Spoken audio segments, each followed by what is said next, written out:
Rehab's going really well.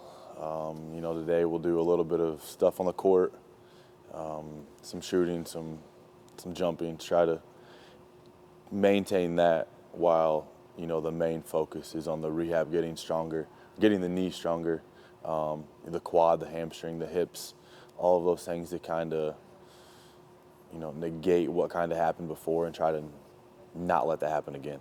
Have you ever had an injury like significant like this? Is this completely new territory for you as a basketball player? I've had some injuries, but this past season was, a rough one for me. I feel like I was injured the whole time. Just a bunch of kind of freak things that kind of happened. I injured my wrist. I, injured my left knee. I injured my left ankle. But then this was obviously the big one. But I've never had anything that's put me under the knife and put me out for such an extended period of time. And so it was definitely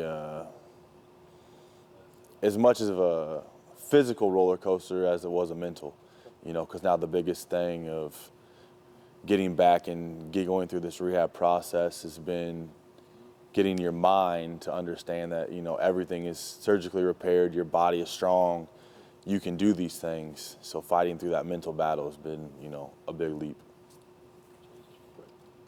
Take me back through getting hurt. I mean, because it was kind of play where you're kind of going through the lane, maybe in transition a little bit. Take me back through the kind of because people say they hear pop, kind of. Mm-hmm. What were you thinking in that moment? It's kind of like a blur, but the day after I had my teammates and coaches were like, "Do you want to see it?" And I was like, I can't change it. So yeah, let's see kind of what happened. And I pushed in like a semi-transition and got to about the lane and went to jump. And as soon as I went to jump, I just felt the knee kind of go and just felt that ligament just go completely. And I knew, as much as I hate to say it, I knew exactly what happened. And I'm laying on the ground. The doctors rush over and they're, what happened? What happened? I tore my ACL. It's like, no. I 100% tore my ACL. And then they did some tests and had, I was actually in Valencia, Spain. So some of their doctors and stuff did some tests and they're like, I'm sorry to say, but, you just tore your ACL. So, in that moment, in the moments after, like just a rush of emotions, it's at that point in the season, I felt healthy. I felt great. I was playing at a really high level. The interest for this coming season were, at an all-time high. And it just felt like, just in a snap, in that split second of a move that I've done millions of times in my career, all of it kind of went away. And, really just put me back, almost put me in a really dark place for 24 hours. It was an emotional roller coaster. There was a lot of tears, a lot of questions as, why is this happening?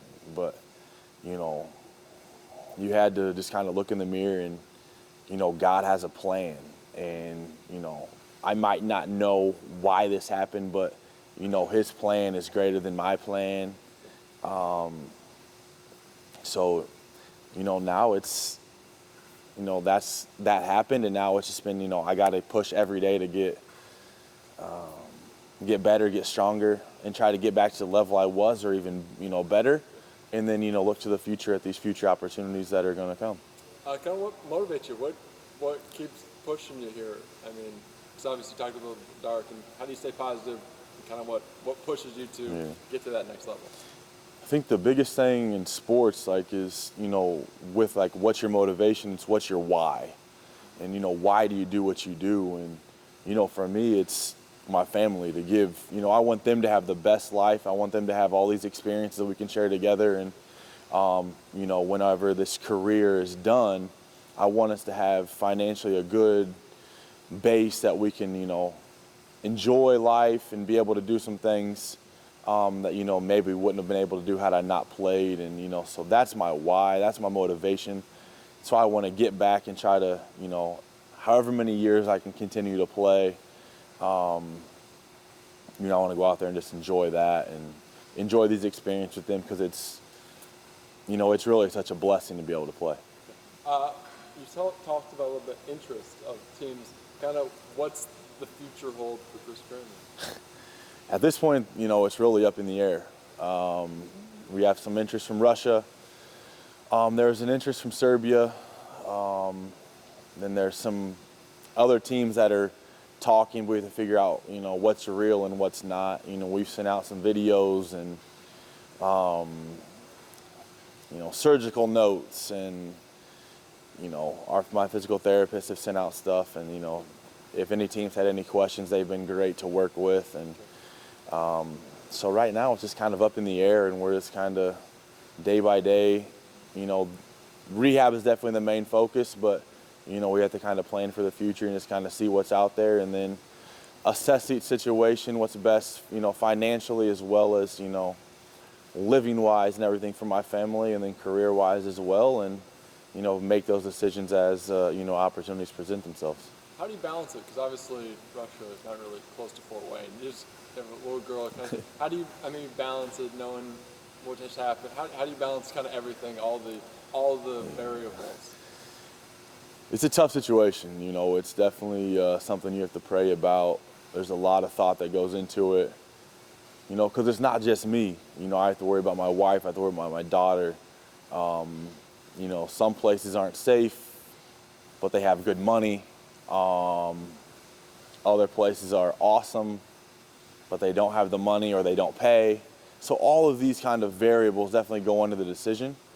But being so far away, no matter where you're at in Europe, it's still very taxing on me, very taxing on my wife, and then, very taxing on our extended family that's back, in the States that, in the summer have been used to spending so much time with our daughter and us. And so, it's a very tough time for everyone. But then again, I only have so many years that I can play, and, so we're trying to, capitalize as much as we can. And so everyone's been great about understanding that. And, my wife and daughter are, they're ride or die. They're wherever we go, we'll make it work. And, I love that about them. They're so adaptable, and it's just an awesome experience, and, I'm very blessed to be able to play.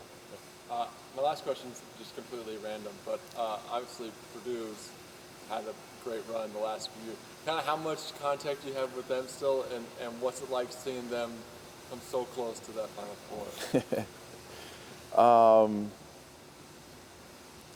I still have contact. I talk to Coach Painter every once in a while. I'm kind of, pretty far removed now, but I still watch as much as I can. I still, am the crazy fan at home that's screaming at the TV, or when something great happens, I get hyped. I was definitely heartbroken when Virginia beat us in the Elite Eight, especially just the performance that Carson had, basically putting the team on his back and willing us to get to that point. I was so heartbroken because, that's that hump that we needed to get over. We got over the first, Sweet 16 into the Elite Eight, but to get to that next step, would have been awesome. And, once you get to that point in the Final Four, really it's,